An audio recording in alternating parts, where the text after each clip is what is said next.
Ang programang ito ay rated SPG. Striktong patnubay at gabay ng magulang ang kailangan. Maaaring may masiselang tema, lengguwahe, karahasan, sexual, horror o droga na hindi angkop sa mga bata. Police escort ka pa.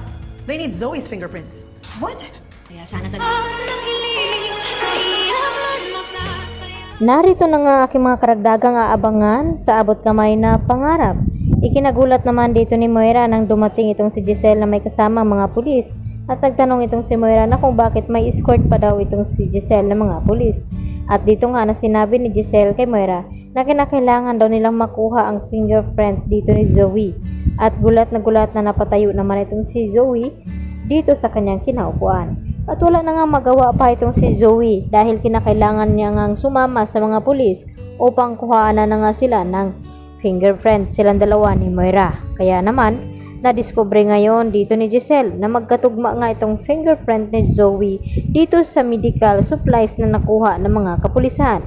At tinanong ni Giselle itong si Moira na kung ano daw ang motibo nilang dalawa ni Zoe na kung bakit nagawa nga nilang saktan itong si Don Pepe at nagawa nilang ipakidnap.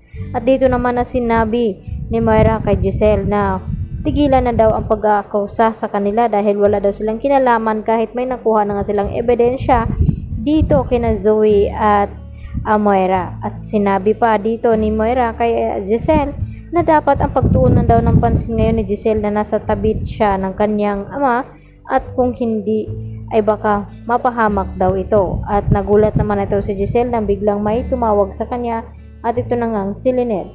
At dito naman na hindi makapagsalita itong si Lynette dito kay Giselle dahil babalita niya sana na na-cardiac arrest nga itong si Don Pepe at hindi pa nila malaman kung ito'y makasurvive dahil patuloy pa rin ito nire-revive dito ni Doc Carlos at dito nga ni Annalyn at Doc Lindon.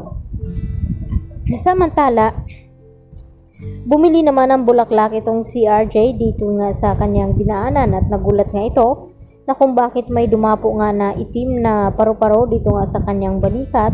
At dito naman na sinabi ng tindera na ganyan daw noon sa kanyang nangyari na may dumapo daw na malaking butterfly dito sa balikat. Hudyat daw ito na may mamamaalam sa kanyang pamilya.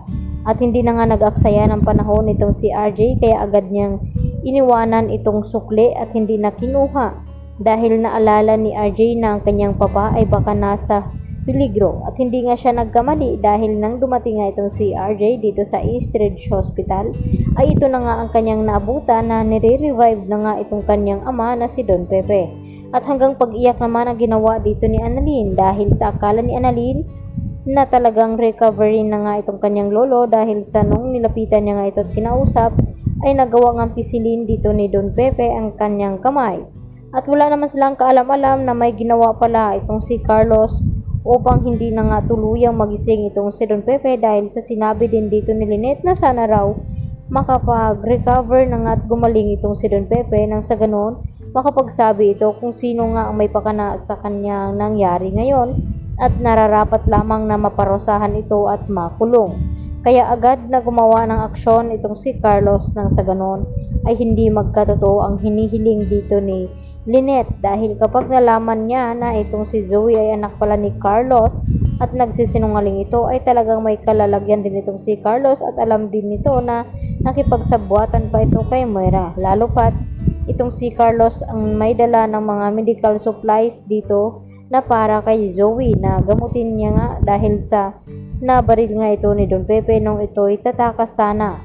Kaya naman lumabas na nagkamatch nga itong fingerprint ngayon ni Zoe dito sa mga nakuhang medical supplies. At wala na nga lusot itong si Zoe dahil may matibay na ebidensya itong mga pulis na pinapanghawakan nila ngayon laban dito kay na Moira at dito nga ni Zoe. At mariin naman na gusto mangyari dito ni Giselle na maparusahan itong mag-ina na sina Zoe at itong si Moira dahil sa kanilang ginawa dito nga kay Don Pepe. Kaya naman ang ating patuloy na pakaabangan bukas mga kapuso, dito lamang yan sa abot kamay na pangarap. At yan lang po at marami pong salamat sa inyong pananatiling panonood dito sa aking munting channel. Hanggang sa muli, maraming salamat. Bye-bye!